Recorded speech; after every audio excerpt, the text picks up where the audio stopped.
Itu ketemu Sunan nggak sengaja gitu.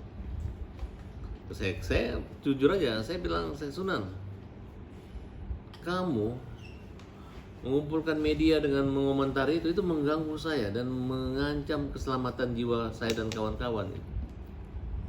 Kenapa itu sama saya dengan mengadu domba antara suku NTT dengan saya gitu. Saya mau tanya gitu. Mana pernyataan bahwa Farhad Abbas melaporkan warga NTT 8.000 orang, mana? Mana saya ngomong di mana gitu. Kedua, sejak kapan saya pernah menakut-nakutin? Kalau saya menyarankan agar tidak diterima bantuan itu pernah. Tapi kalau akan melaporkan seluruhnya itu tidak pernah ada. Makanya saya minta tolong tunjukkan gitu. Kedua, kalau tim saya itu memang jelas bahwa untuk laporan pidana Agus saya tidak terlibat di situ. Karena kan dia melaporin 4 orang yang pernah saya laporkan. Jadi saya menganggap bahwa ya saya memang sebagai tim kuasa tapi bukan tersangkut laporan NTT. Dan teman-teman perlu kita ketahui bahwa laporan NTT itu karena mereka bilang donasi NTT.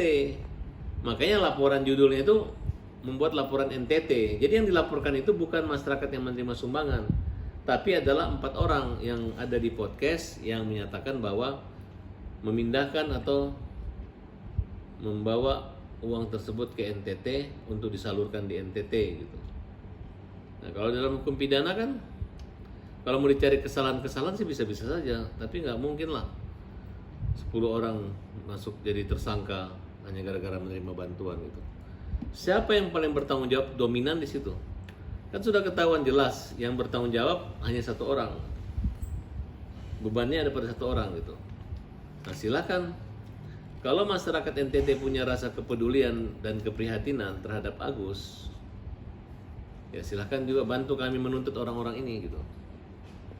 Tapi kalau kalian menganggap bantuan itu halal dan orang-orang yang menyerahkan bantuan milik Agus itu halal juga, ya mohon maaf.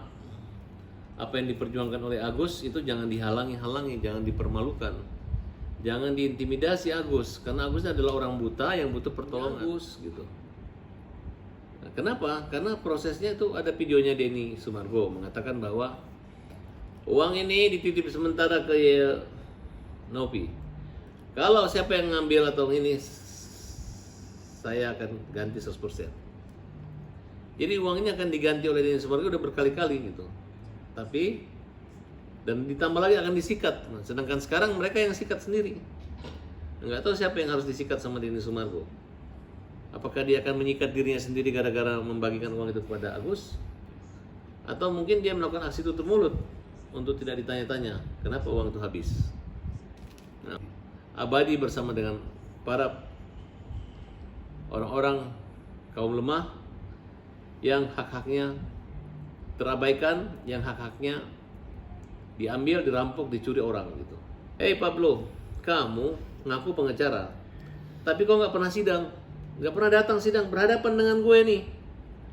Jangan lu yang sidang anak buah lu pakai kantor orang, tapi yang ngomong analisa lo gitu. Lu sadar nggak bahwa yang terjadi kemarin itu kamu telah menghabiskan uang dana yayasan dana Agus sebelum gugatan dicabut.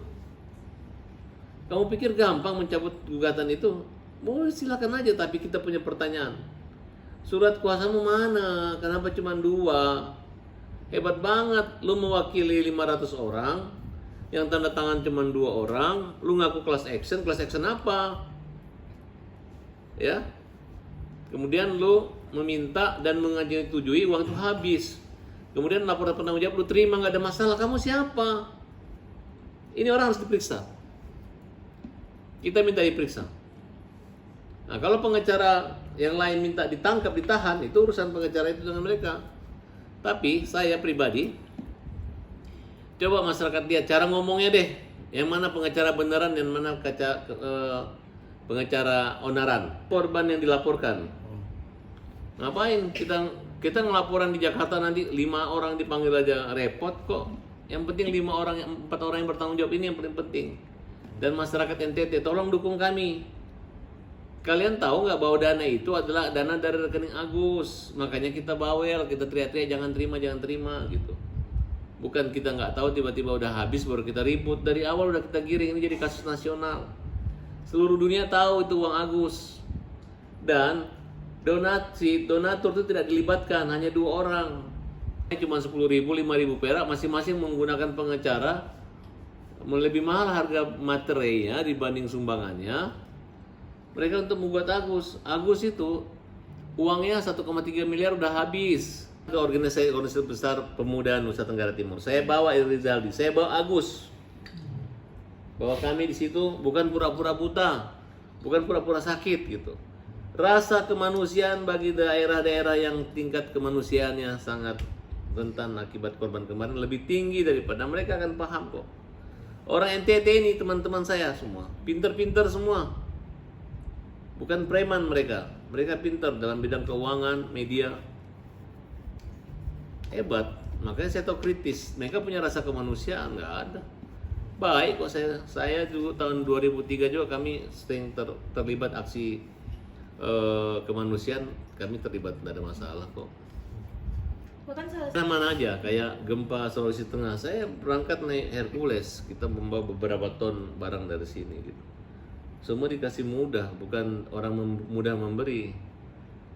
Kan slogan saya waktu itu bukan menolong yang mudah tapi mudah menolong gitu. Saya terbang hari ke-3 atau ke-5 itu saya udah berada di lokasi. Kami naik pesawat Hercules dari Halim berangkat.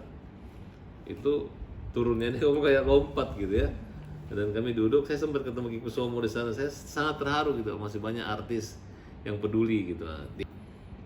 Ntar saya kalau orang nanya masih boleh saya luruskan. Kalau orang tempeleng duluan saya baru dia bertanya gimana, itu kan gak enak. Nanti persoalannya lagi lapor polisi lagi, kan repot gitu. Ya buat saudara-saudaraku, sahabat-sahabat abang-abangku, putra asli NTT, jangan khawatir bahwa Farhad Abbas membela kaum yang lemah dan tidak mungkin berada untuk melawan saudara-saudara kita di Nusa Tenggara Timur yang dalam keadaan saat ini bencana. Tapi bagi ini kan tidak punya izin PUB untuk menggalang dana Agus. Makanya dia tidak memasukkan uang itu ke dalam rekening Agus, rekening yayasan. Setelah uangnya banyak baru ditakut-takutin Agus, masuklah uang itu. Dibantu sama Denny Sumargo yang menjamin. Nah, sekarang dianggap kalau sudah aman ini uang yayasan, nggak bisa. Jadi kalau Nopi sudah membuka rahasia internal mereka, berarti Nopi sebagai mantan ketua harus melaporkan Gary. Gary dilaporkan ke pidana penggelapan, perlu pencurian atau penipuan. Jadi kalau mereka udah laporkan itu, nah berarti kan pekerjaan saya semakin mudah dan ringan. Apakah selama penyumpulan donasi itu Nopi ada menggunakan uang atau tidak? Kalau dia tidak, berarti siapa? Ya daripada Nopi yang dilaporkan kita kemudian dia jadi tersangka, kemudian dia ditahan menjalani hukumannya, mending dia terbuka siapa orang yang makan uang itu. Karena selama ini saya berpikir Nopi yang keras hati, keras kepala, nggak mau dengerin omongan kita. Bayangkan udah 2 kali hampir damai, nggak, deadlock semua, nggak jadi. Nah coba kalau kalian seperti jadi saya, itu kan mereka kalau bikin acara itu kan biaya, mereka biayakan oleh Nopi. Kalau nggak ada di situ, targetnya adalah di Nopi. Artinya Nopi yang melegalkan dan memberi payung buat Gary. Walaupun Nopi misalnya ada kisah masa lalu dengan Gary, tiba-tiba dia jangan takut gitu. Kecuali sekarang dia pacarnya Gary, baru boleh takut. Kalau dia cuma misalnya contoh dia di mantan, ya itu kan masa lalu. Tapi mantan itu jangan dicampur adukan dengan hukum. Kalau memang dia pencuri, dia menggelapkan uang, hajar. Hukum jamin rakyat. Bang, ini juga Uang itu dikasih ke NTT, itu pelaku utamanya otaknya. Kalian pengen tahu siapa? Uang itu kemana? Siapa? Ya. Siapa yang paling mereka takuti? Siapa yang paling berani mematahin leher ketua yayasan? Itu orangnya. Gini, aku hanya mengingatkan sama Sunan, Nan, kamu jangan ngomong begitu. Kalau ngomong begitu nanti kasus-kasusmu aku nimbrung juga, aku ngomong kayak gitu juga kan nanti rusak kamu, jangan. Karena omongan kamu itu nanti kalau orang dengar nanti akhirnya kita diserang, tiba-tiba kita diserbu orang sini. Malam itu udah ramai orang di sini. Saya pikir Orang NTT datang, ternyata UMKM salah alamat. UMKM salah alamat ke rumah gue. Nggak nyanyiin putaran debu aja. Nah, Pak, aku terjadi. Jalan pulang. Tuh. UMKM liar itu salah alamat. Saya pikir orang NTT. Wartawan semua udah sembunyi di rumah saya, nggak mau keluar. Waduh, Bang Farhat Abbas diserang gitu. Ternyata ibu-ibu yang melaporkan Farhat Abbas di Polda, katanya Farhat Abbas berbohong, memberi kebohongan publik, mengancam, mengakui biasa sakit, dan Farhat Abbas akan dipanggil, akan ditangkap. Hari ini saya kasih bukti sama ibu, siapa tuh? Ibu Herita. Ini bukti pembayarannya 130 juta rumah sakit tanggal 13 Desember. Catat ya, betul nggak? Ini rekam medisnya.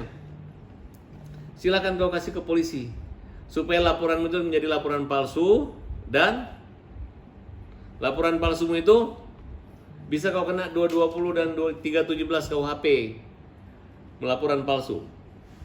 Nah, itu saya udah kasih mereka. Siap-siap mewek ya. Jangan hanya modal berani di muka rumah saya, podcast begitu, kemudian live begitu. Nggak usah takut, kita nggak takut sama kalian. Salah alamat, oke? Lawyer Setara akan melaporkan mereka. Mantap, pekerjaan Farhat sudah tidak berat lagi. Orang-orang yang akan menjadi target kita adalah menjadi target rame-rame. Dan selamat menggali lubang untuk kuburan sendiri. Salam pandai pembela kaum lemah Farhat Abbas. Bang Riki kembali membantu Novi setelah sebelum bilang mundur. Mungkin tanggapan Bang Farhat? Dia nggak tahu lah, mungkin dia tahu bahwa Sepak Terjang kan namanya juga pengacara laki-laki kan, bisa takluk dan tunduk dengan air mata dan kesedihan wanita. Betul nggak? Ada lagi? Udah itu aja.